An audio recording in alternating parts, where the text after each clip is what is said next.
Bismillahirrahmanirrahim. Assalamualaikum warahmatullahi wabarakatuh. Perkenalkan, kami dari kelompok 2. Adapun anggota kelompok kami yaitu saya sendiri atas nama Andi Irfan Mansur, yang kedua yaitu Jusmanir, Rahma, April Muharrama, Ardandi, dan Inci Makka.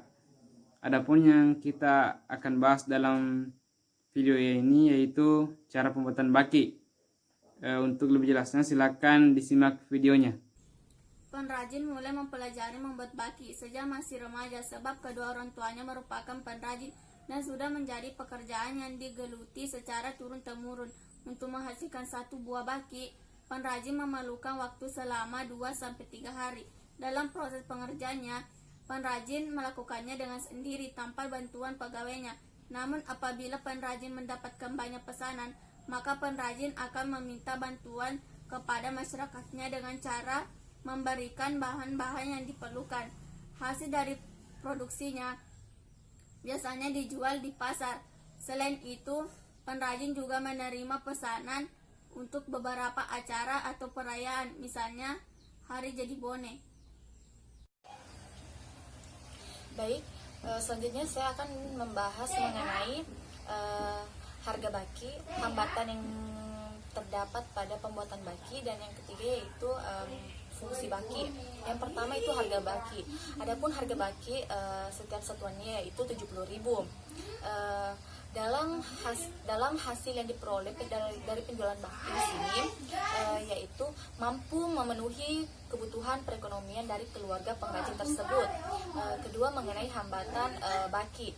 Hambatan dalam pembuatan baki di sini yaitu pada saat melilitkan pita kepada pembuat kerangka baki, di sini sangat susah.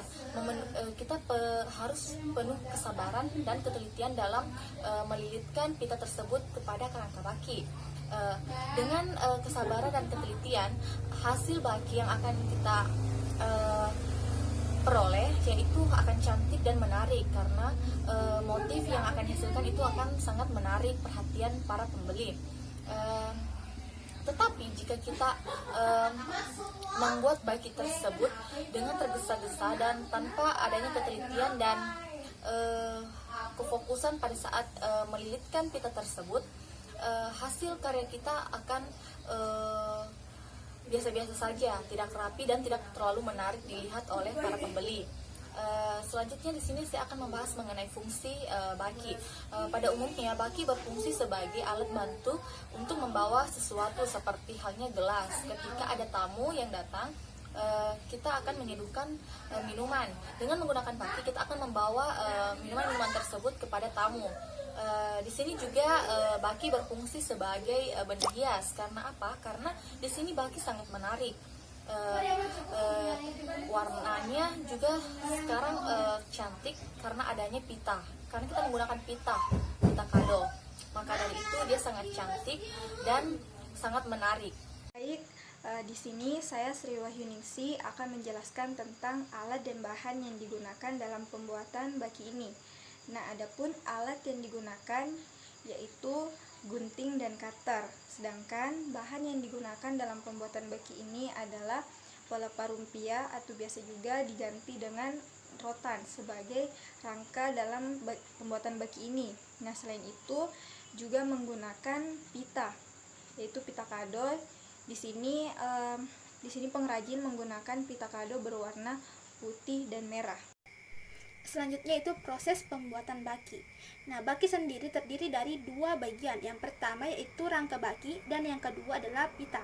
Nah, yang pertama proses pembuatan rangka baki. Nah, jadi di sini rangka baki dibuat dari pelepah rumbia. Proses pengolahan atau proses pembuatan rangka baki yakni yang terlebih dahulu kikis atau tipiskan pelepah rumbia dengan menggunakan cutter atau pisau. Hal ini bertujuan agar pelepah rumbia mudah dibentuk. Setelah itu, keringkan pelepah rumbia di bawah sinar matahari. Nah, selama pengeringan, tekan pelepah rumbia dengan menggunakan balok kayu. Hal ini bertujuan agar pelepah rumbia tetap lurus. Selanjutnya, pelepah rumbia dikeringkan kurang lebih 3-4 hari atau sampai pelepah rumbia benar-benar kering.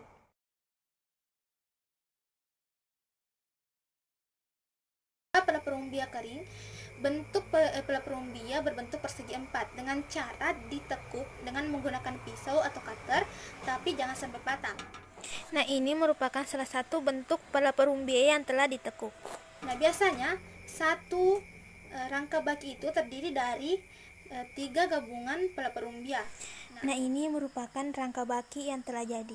Nah, yang kedua yaitu proses pengolahan pita.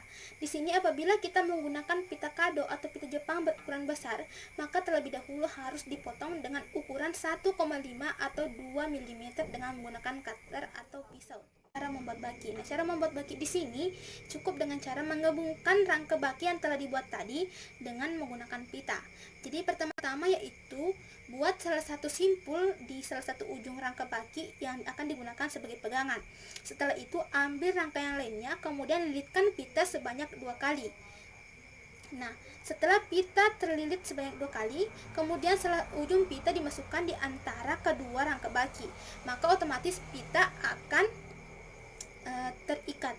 Nah, pastikan pada saat mengikat di sini pita terikat dengan kuat agar nanti pita tidak mudah lepas. Nah, selanjutnya lilitkan kembali pita sebanyak 2 kali. Lakukan hal itu terus-menerus sampai rangka baki tertutupi dan semua rangka baki telah bersatu atau bergabung. Nah, setelah rangka baki setelah jadi, maka pada bagian tengah baki akan terdapat bagian yang kosong. Nah, bagian yang kosong tersebut akan diisi dengan anyaman pita. Nah, dalam menganyam dibutuhkan beberapa hal. Jadi yang pertama yaitu usahakan tangan tidak kaku.